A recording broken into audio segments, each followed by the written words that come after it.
하이클래스 군무원 학원에서 자동차 공학을 맡고 있는 정용훈입니다.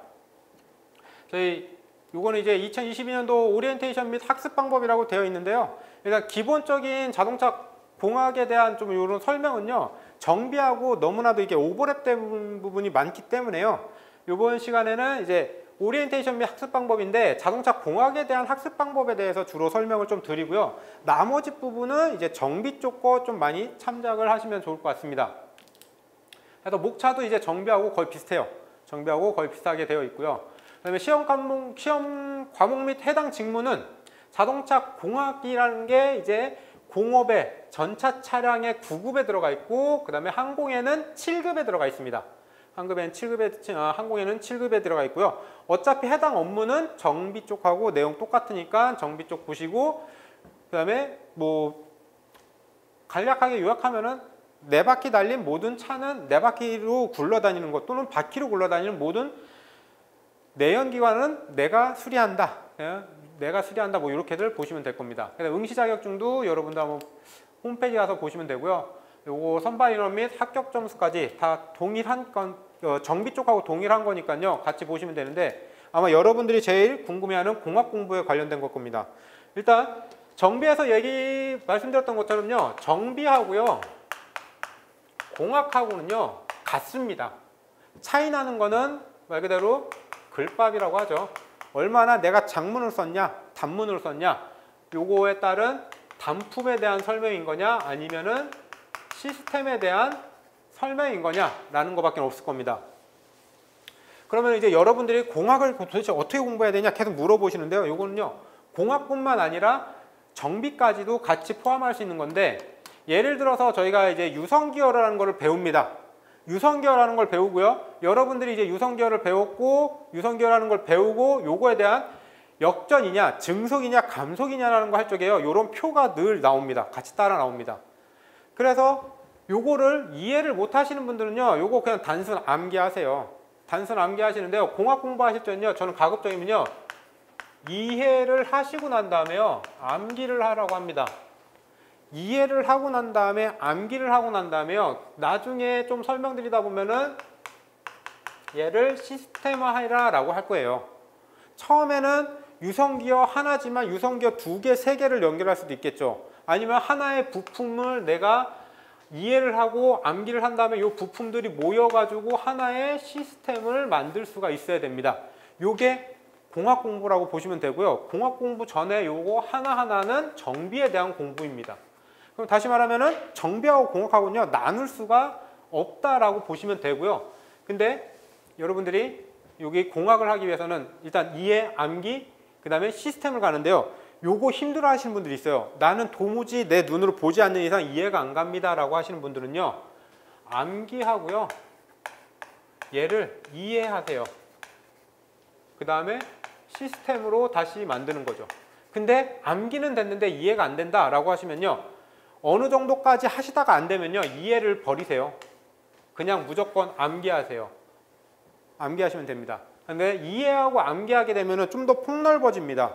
하지만 암기하고 이해를 포기하시게 되면요, 내가 외워야 될 게 이해하고 암기하시는 것보다요, 훨씬 더 많은 양이 주어질 겁니다. 그래서 요거 같은 경우도 유성기어 같은 경우 예를 들면요, 맨 처음에 선기어 있고 유성 캐리어 링기어라고 합니다. 그래서 선기어는 가운데 있는 거 중심이 된다고 해서 선기어가 되는 거고요. 링기어는 맨 바깥쪽에 큰 원이 있는 게 링기어입니다. 그 다음에 캐리어라고 하면요, 요 가운데 있는 것들이 묶여져 있는 게 캐리어라고 합니다. 그래서 여러분들 요거 계속해서 외우는데, 요거 할 적에 공학에서는요, 이해를 시킬 적에 간단하게 큰 게 작은 걸 돌립니다. 큰 게 작은 걸 돌립니다. 그러면 속도는 증속이 되는 거죠. 반대로 작은 게 큰 걸 돌립니다. 여기가 구동, 여기가 피동 되면요, 요거는 감속이죠. 이게 이해가 안 간다라고 하면요, 여러분들이 뭐 하나 만들어 놓고요, 기어 같은 거 만들어 놓고요, 작은 걸 한번 돌려보세요. 얘가 만약에 기어비가 10대 1이다. 기압이가 1대 10이다 라고 하면요, 얘 10바퀴 돌리면은 10회전 하면 요거 이제 1회전 하는 거죠. 반대로 10대 1이다, 10대 1이다 하면은 얘를 한 바퀴 회전하면 얘는 10바퀴 회전하는 거죠. 그래서 증속 감속이라는 게 벌써 나옵니다. 증속 감속이라는 게 벌써 나오는 거고요. 그리고 외접으로 돌리느냐, 내접으로 돌리느냐에 따라서, 외접과 외접은 방향이 서로 반대입니다. 얘는 시계 방향, 반대의 피동축은 반시계 방향입니다. 하지만 내접과 외접으로 되어 있는 것은요, 시계 방향이면 같은 시계 방향입니다. 요걸 말 그대로 요것만 알고 계시면요, 이거 표 외우실 필요가 없는 거예요. 그러니까 여기서 보면은 썬기어가 만약에 캐리어를 고정을 하고 썬기어를 회전시킨다. 링기어는 증속인가요? 감속인가요? 라고 묻는 거죠. 그러면은 썬기어가 제일 작은 거네, 링기어가 크네, 작은 게 큰 걸 돌리니까 감속이네 라는 거죠. 그 다음에 외접과 내접으로 이거는 역전이다 아니다, 이걸 또 확인을 하는 거죠. 그래서 이렇게 단순히 암기하시는 것보다요, 이해를 하신 상태에서 암기를 하시는 게 훨씬 더 편하고요. 그냥 이해가 말 그대로 작은 게 큰 걸 돌리고 큰 게 작은 걸 돌린다, 증속 감속, 요거가 이해가 되셨다라고 하면요, 여러분들이 그 다음에 하실 건요, 캐리어는 썬기어는 조그만 거고요, 링기어가 제일 커 보이지만 링기어가 제일 커 보이지만 링기어가 중간이고요. 그 다음에 캐리어가 제일 큽니다. 캐리어가 제일 큰 거고요. 왜냐면은 얘는 3개가 모여 있기 때문에 이렇게 보는 거고요. 그 다음에 썬기어, 링기어, 캐리어, 여러분들 하시면은 요것만 외우시면 되는 거죠. 여기에 추가적으로 썬기어 더하기 링기어는 캐리어 이수입니다. 여기서 2가지만 외우시면 돼요. 2가지만 이렇게 외우시면은 여러분들이 요 표를 굳이 외우실 필요가 없는 거죠. 아니면은 나는 요거에 도무지 이해가 안 간다, 요 표를 암기하시면 됩니다. 그래서 또 다른 걸 또 설명을 드리면은, 요건 지금 스타트 모터에 관련된 건데요, 여러분들이 배우실 적에는 정비든 공학이든 대부분 다 비슷하게 배우는데, 배우실 적에 오버러닝 클러치 따로 배웁니다. 플라이 휠 따로 배웁니다. 그 다음에 여기 있는 시동 전동기 하나로 배우지만 요 안에서 마그네틱 따로 배웁니다. 그 다음에 요 안에 있는 구성품들 따로 배웁니다. 근데 요게 각각 보시면은, 오버러닝 클러치는 얘가 회전을 하면서 플라이휠과 접촉되면은 모터가 돌면서 모터의 회전력을 플라이휠에 전달한다. 요거는 여러분들 따로 배우세요. 그 다음에 플라이휠은 반대로, 플라이휠은 오버러닝 클러치에 의해서 동력을 전달받는다. 근데 오버러닝 클러치를 앞으로 튕겨주는 게 뭐냐? 풀인과 홀드인, 요 코일, 플런저가 뒤로 당겨지면서 오버러닝 클러치를 앞쪽으로 밀어준다. 뭐 이렇게까지 다 외우시고 다 배우세요. 다 배우시고 요 안에 있는 모터에 관련된 것도 다 배우시는 거죠. 근데 여러분들이 각각의 구성품에 대해서 공부를 하셨고 그 부분에 대해서 이해를 하셨으면은, 공학 가서는 요거를 하나의 시스템으로 묶어버립니다. 하나의 시스템으로 묶어버릴 적에 여러분들이, 요건 이제 여러분들 스스로 공부하실 적에, 내가 점화 스위치를 맨 처음에 키 오프 했다, 키 온 했다가 이그니션, ACC 이그니션 온 해놨다가 스타트로 가게 되면은 빗불, 12V짜리 빗불이 어디로 가냐? 플런저의 ST 단자로 들어갑니다. ST 단자로 들어가면은 이 ST 단자는 풀인 코일이라는 코일을 타고 나갑니다. 나가면은 풀인을 한 역할은 뭐냐? 처음에 당겨만 줍니다. 풀인을 당겨만 주고 이 선이 밑으로 빠져서 얘네랑 같이 접지가 됩니다. 그리고 난 다음에 플런저가 이렇게 뒤로 오게 되면은, 뒤로 와서 플런저가 여기 B단자와 M단자를 붙여주면은 빗불 단자가 통전이 됩니다. B단자하고 M단자 쪽을 통해서 통전이 됩니다. 요때 이제 플런저가 뒤로 왔을 때 풀인은 당겨주기만 했던 거죠. 그럼 홀드인은 얘를 잡고 있는 거겠죠.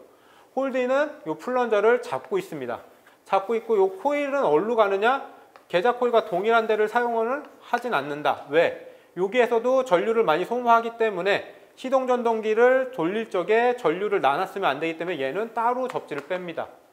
그래서 이렇게 플런저가 뒤로 와 있고, 그러면은 B단자와 M단자가 연결이 돼서 얘가 전기를 통해서, 그다음 브러쉬를 통해서, 정류자를 통해서 아마추어에 있는 거를 전기를 통하고 나가서 다시 아마추어의 계좌 철심에 갇혀 있는 계좌 코일을 통해서 접지로 빠져나갑니다. 요걸로 플레이밍의 다시 왼손의 법칙에 의해서 얘는 회전을 합니다. 여러분들은 아마 이렇게 공부를 하셔야 됩니다. 회전을 합니다. 이때 회전을 할 적에, 회전은 플런저가 뒤로 왔으니 시프트 레버에 통해서 오버러닝 클러치가 앞쪽에 붙네. 앞쪽에 붙은 상태에서 얘가 회전하니까 플라이휠을 돌려주는구나. 그 다음에 이때 이 플라이휠이 돌려주고 엔진이 시동이 걸리게 되면은 시동전동기보단 엔진의 엔진의 회전 속도가 더 빨라지면 이 오버러닝 클러치에 의해서 얘는 다시 뒤로 넘어가는구나. 이렇게까지 여러분들이 각각 외우시니까 각각 시스템을 다 모아놔서 이렇게 설명을 아마 들어가시면 됩니다. 그래서 처음에 요거 설명을 한 번이 아니라 몇 번씩 합니다. 그러니까 문제 풀면서도 단품 나오는 것마다 또 설명을 또 드릴 거고요. 그래서 처음에는 이렇게 해서 공부하셔야 됩니다 라고 설명을 드려도요, 이걸 내가 어떻게 합니까? 라고 대부분 반문이 오는데, 대부분은 이렇게까지 설명이 또 가능하십니다. 대부분 설명 가능하시고, 이렇게 하시다가 막히는 구간에서 한 번씩 물어보세요. 막히는 구간에서 한 번씩 물어보시고, 그다음에 이렇게 해서 공학 같은 경우 이 방법으로 공부를 하시라고 하는 게, 간혹 가다가요, 홀드인 접지는 계좌 코일과 동일하게 쓴다, 또는 쓰지 않는다, 이런 식으로 내용이 나옵니다. 그러면은 단순히 암기하신 분들은요, 둘 중에 하나 찍는 수밖에 없어요. 근데 요거를 그려서 설명을 하신 분들은 내가 잘 기억이 안 나도 그럼 얘를 그려놓고 이렇게 설명을 하시면 돼요. 풀이는 처음에만 당기는 거니까 얘랑 같이 써도 되지만, 홀드인은 얘랑 같이 쓰면 안 되는 거였지, 얘는 따로 빼야 되는 거지, 그러면은 접지는 따로 쓴다. 이렇게 해도 문제를 풀 수가 있는 거죠. 그래서 공학을 공부하실 적에는 부품들을 이해하시고 얘네들 암기가 된 상태에서 하나의 시스템을 여러분들이 직접 설명을 해주시면 됩니다. 하고 이제 점수 관리인데 요거는 이제 정비해서 웬만큼 해드렸다고 보고요. 그 다음에 여기서 여러분들이 요건 이제 전공으로 나오시면 이게 기계과나 이쪽이 아니라요, 자동차 전공하신 분들 보면요, 공학 점수 진짜 안 나와요. 점수 진짜 안 나와요. 아무리 진짜 산업기사 갖고 있고 정비 쪽 거의 92점, 100점에 가까운 점수를 맞는데, 공학 점수는요 비전공자들보다는 낮습니다. 낮은 이유가 이런 시스템을 주거나 하실 적에 비전공자분들은 아예 그렇게 요 방법대로 하기 때문에 생각을 많이 이렇게 좀 넓게들 생각을 하세요. 근데 전공자분들은 좀 작게 생각합니다. 부품을. 그래서 전공자분들 같은 경우는 공학을 하실 적에 문제를 풀고요, 반대로 이 문제에서 답을 하나 보시면서, 만약에 1번, 2번, 3번, 4번이에요. 다음 중 올바른 것으로, 그러니까 다음 중 틀린 것은 이라고 나왔으면 1번이 틀렸다. 2번 같은 경우를 틀린 답으로도 만들어 보시고, 3번도 그렇고 4번도 그렇고, 이거를 문제가 여러분들이 계속해서 바꿀 수 있는 능력이 있어야 됩니다. 단순히 이거 1번이네? 요게 아니라 얘는 1번이고 2번은 여긴 맞는 건데 얘에서 어떤 내용을 바꾸면은, 또는 만약에 틀린 건데 어떤 내용을 어떻게 바꾸면은 얘는 맞는 게 돼. 이 상태에서 뭘 변형시키면은 얘는 다른 쪽에서도 사용이 가능해. 이런 식으로 이제 문제 푸실 적에 단순히 맞고 틀리고가 아니라 그 문제 갖고 여러분들이 어느 정도 내가 그냥 어느 정도 이게 좀 갖고 놀 수 있는 이런 거를 좀 할 수 있게, 그냥 단순히 맞았네 틀렸네로 해서 넘어가지 마시고요, 그 문제에서 좀 더 많은 생각을 좀 하셔야지 공학 쪽에서 좀 점수 올라오실 겁니다. 그렇지 않으시고는 도저히 점수가 잘 안 올라오세요.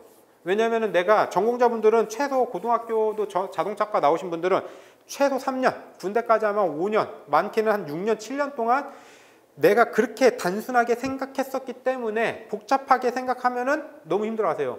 근데 그렇게 하셔야지만이 공학의 점수가 올라갈 수 있기 때문에, 전공자분들 같은 경우는 그냥 단순히 맞고 틀리고 점수대에 연연하지 마시고요, 내가 최대한 요 문제 갖고 활용을 할 수 있는지 없는지를 꼭 보셔야 됩니다.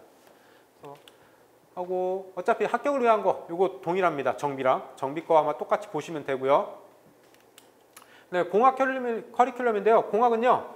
기본 이론은 학진복수과에서 자동차 공학을 할 건데요. 요거는 저도 좀 고민하다가 그냥 요 책을 계속 고집하는 게 이 책이 내용이 그렇게 막 풍부하진 않는데요. 일부 내용들에 대해서 저희가 배워야 될 내용들에 대해서는요. 생각을 많이 할 수 있게끔 시스템적으로 많이 설명이 되어 있습니다.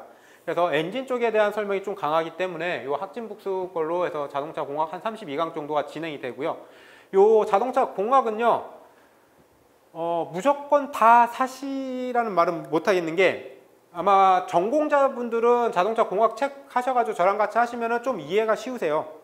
왜냐하면 어느 정도 차를 알고 계신 상태에서 공학 기본 이론을 들어가면은 좀 재밌게 할 수 있거든요. 그러니까 가급적이면은 전공자분들은 다들 구매를 하셔가지고 같이 하시면 좋고요. 그다음 비전공자분들은 처음부터는 필요 없어요. 언제 필요하냐? 여러분들이 나중에 강의 보시다가 궁금하면은 그때 가서 구매하셔도 상관이 없다고 봅니다. 그 다음에 집중 문제 풀이하고 이제 심화 이론은 이제 정비 기사 골든벨에서 나온 정비 기사 책으로 할 건데 이때 집중 문제는요 기사 관연도 문제가 아니라 기사 관연도에 나왔었던 것들 예제 문제들 있죠. 그 예제 문제들을 전체적으로 다 풀 겁니다. 예제 문제를 전체적으로 다 풀고요. 심화 이론 때는 정비 기사에서 나오는 내용에 대해서 이제 그 이론적인 거를 좀 14강에서 16강 정도가 진행될 예정이고요.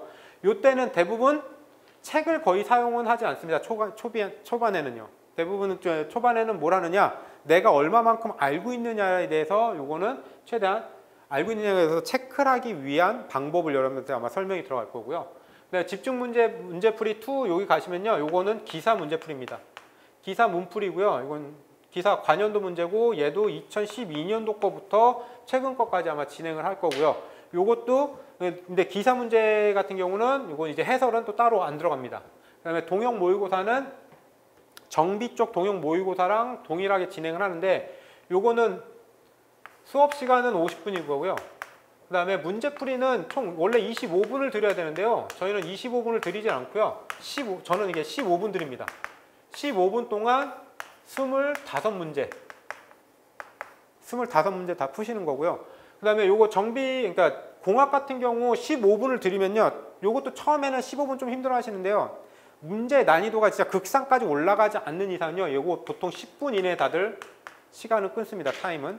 그러니까 여러분들 요거 이렇게 해서 좀 진행한다라는 거 아시면 될 거고요. 그 다음에 마지막으로 아까 정비에서는 좀 설명이 안 들었었는데 저희가 요거 기본 이론하고 집중 문제 풀이 뭐 1, 2 진행하고 이제 동형 모의고사 하면서 여러분들한테 시험 볼 적에 보통 저희가 국어 공채 기준으로는 국어 25분에서 총 75분이죠. 국어 25분, 정비 25분, 공학 25분에서 75분을 줍니다. 그래서 원래 25분을 해야 되는데요. 보통 공학은요 15분 이내, 정비는 10분 이내입니다. 그래서 여기에 있는 플러스 여기 10분 플러스 15분 해서 몇 분이죠? 40분. 그래서 정비 쪽, 그러니까 국어 쪽이 생각보다 여러분들 문제 풀 적에 시간이 많이 그러니까 소비가 되다 보니까 국어 문제 푸는데 한 40분 정도 국어를 좀 여유롭게 풀기 위해서 정비하고 공학의 문제 푸는 시간을 최대한 단축을 시킵니다. 그래서 요거 단축된다고 해서 점수가 떨어지면은요 안 되는 거니까 점수 떨어지지 않게끔 단축을 계속해서 하는 것 때문에 생각보다 많은 문제를 풀고요. 생각보다 많은 문제 풀고 요거 최대한 안 떨어뜨리기 위해서 혹시라도 요거 빨리 푸는데 점수가 떨어진다라고 하면요 좀 느리게 풀으라고 합니다. 일부 학생들에 대해서는. 근데 대부분은 이렇게 시간 분배를 좀 해드리기 때문에 이거 여러분들 요거 푸시다 보면은 아마 국어 쪽도 시간이 많이 모질라 하실 거니까 요거는 그래서 문제 같이 푸시면서 최대한 그 여러분들 그 능력에 맞춰서 이게 약간 좀 분배를 할 수 있게끔 해드리는 거니까요. 그래서 가급적이면은 요런 이렇게 집중 문제 풀이 같은 경우는 요것도 여러분들이 문제를 따로 구하실 수 있으면은 굳이 구매를 안 하셔도 되는데요. 구하기 힘드시다 싶으면은 차라리 일괄 구매를 하셔가지고 문제를 같이 풀어 나가시는 거 좋습니다. 미리 너무 빨리 푸시는 것도 체크가 안 되고요. 가급적이면은 저희 진도에 맞춰서 같이 풀어 나가시는 걸로 진행을 하시면은 여러분한테 좀 큰 도움이 될 것 같습니다. 그래서 지금까지 자동차 공학에 대해서 간략하게 설명을 드렸습니다.